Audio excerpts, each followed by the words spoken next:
We live in an age of colors.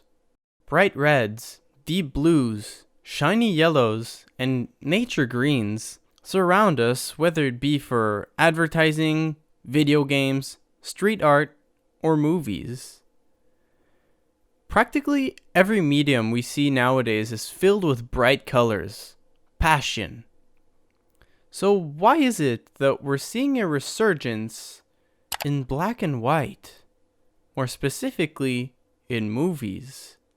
We have the technology to create insanely good and colorful VFX and CGI effects, but why do some directors choose to have their films devoid of color?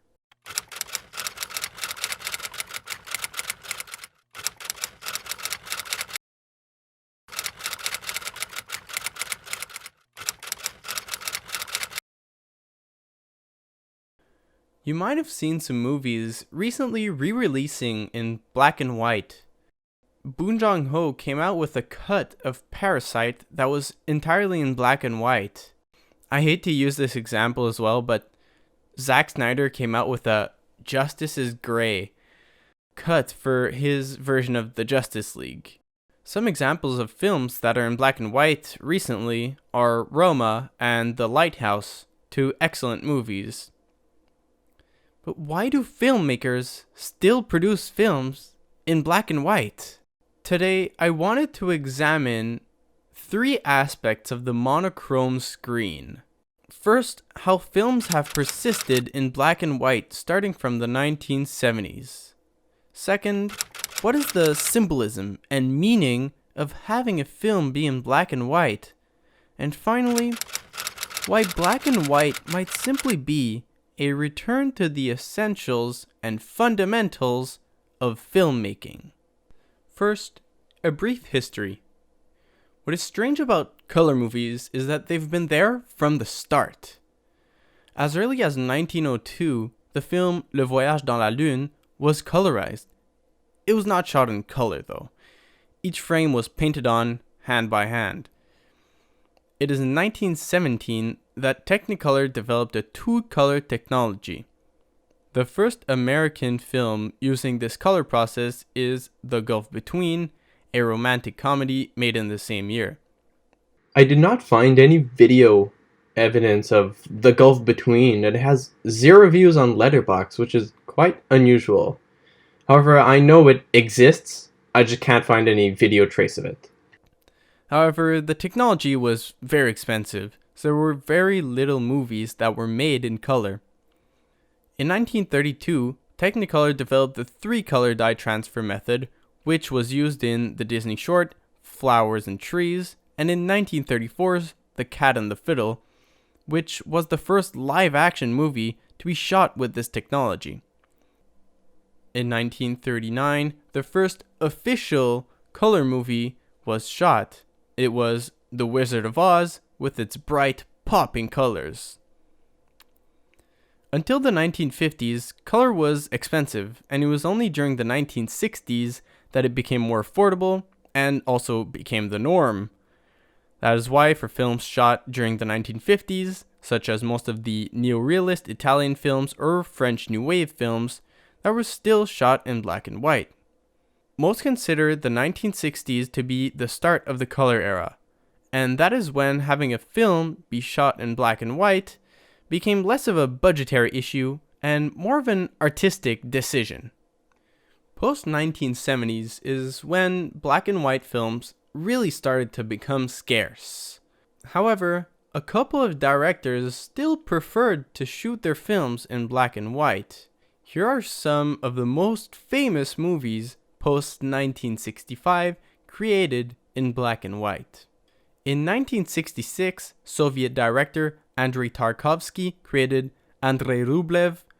During the same year, Ingmar Bergman shot Persona in black and white. David Lynch made 2 of his most famous films, Eraserhead in 1977 and Elephant Man in 1980 in black and white. Schindler's List was produced in 1993 by Steven Spielberg and won the Oscar for Best Picture. The Artist is a film produced in 2011 that won multiple Golden Globes. There's Roma by Alfonso Cuarón, which I'm sure most of you know, that also won 3 Oscars, along with Cold War, another movie that came out in 2018. Finally, the last film I feel is important to mention is The Lighthouse by Robert Eggers. As you can see, not a lot of films have come out in black and white compared to the overwhelming majority of color movies. However, these films have all been academically and critically praised.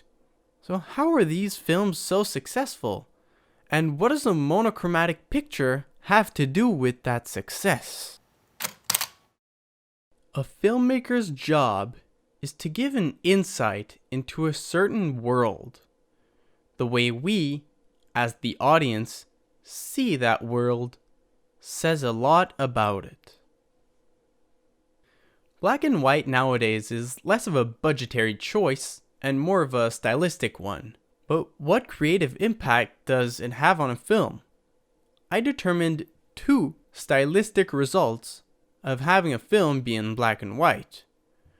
The first is the nihilistic or dramatic way of viewing the world. The second is the nostalgia and remnants of old times to replicate an older aesthetic.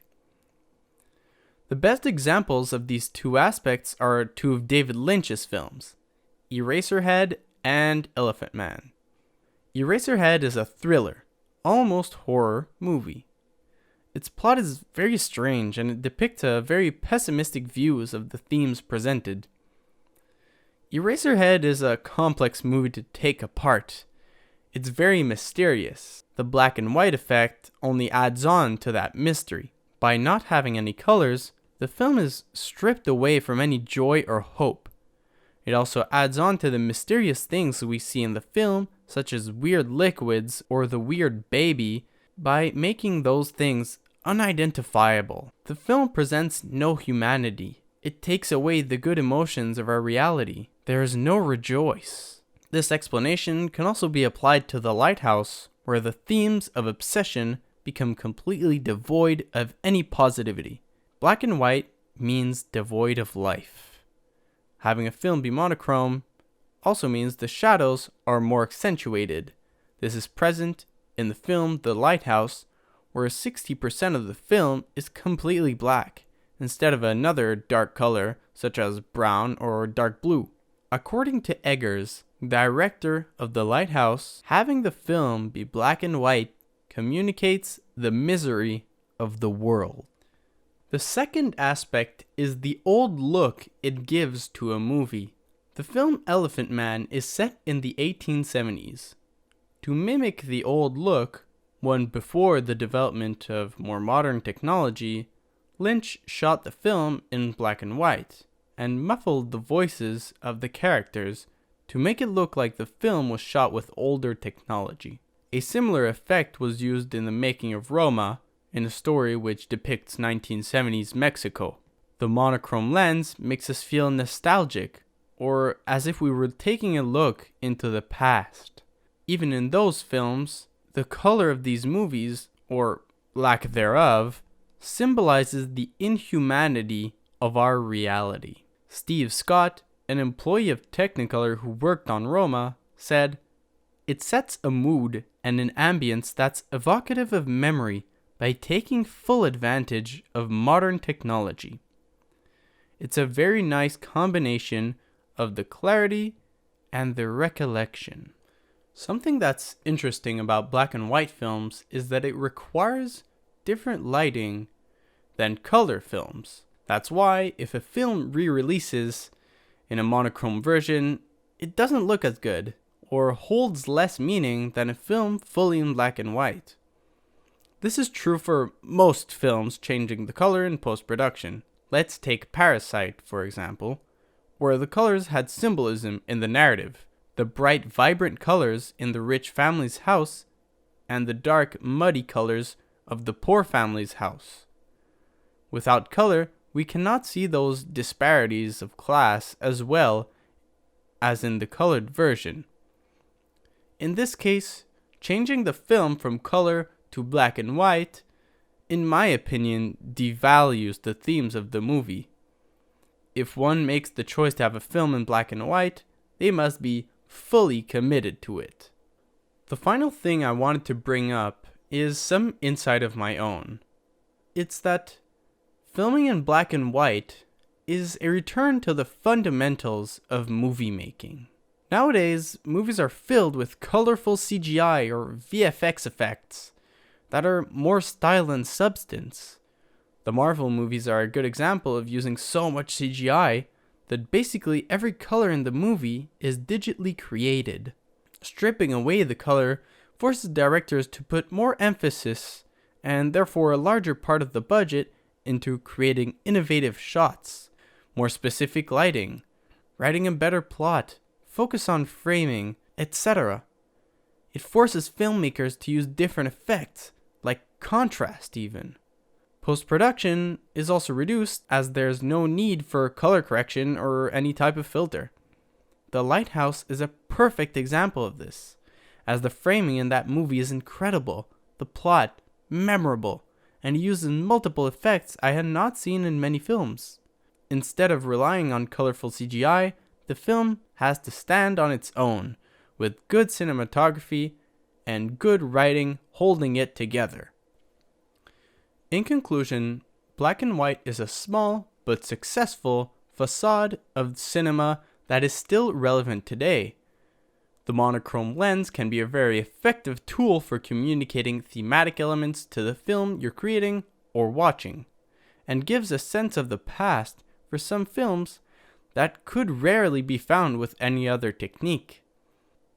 Finally, black and white forces filmmakers to be more creative, as they must take full advantage of the other aspects of cinema without relying on effects in post-production. Hopefully, more films will come out utilizing black and white at its full potential, bringing more innovation and creativity at the table. That's it for me. Thanks for watching. Okay, so in the 1950s, people went kind of mad. It was the beginning of the Cold War in between the United States and the USSR, and, well, people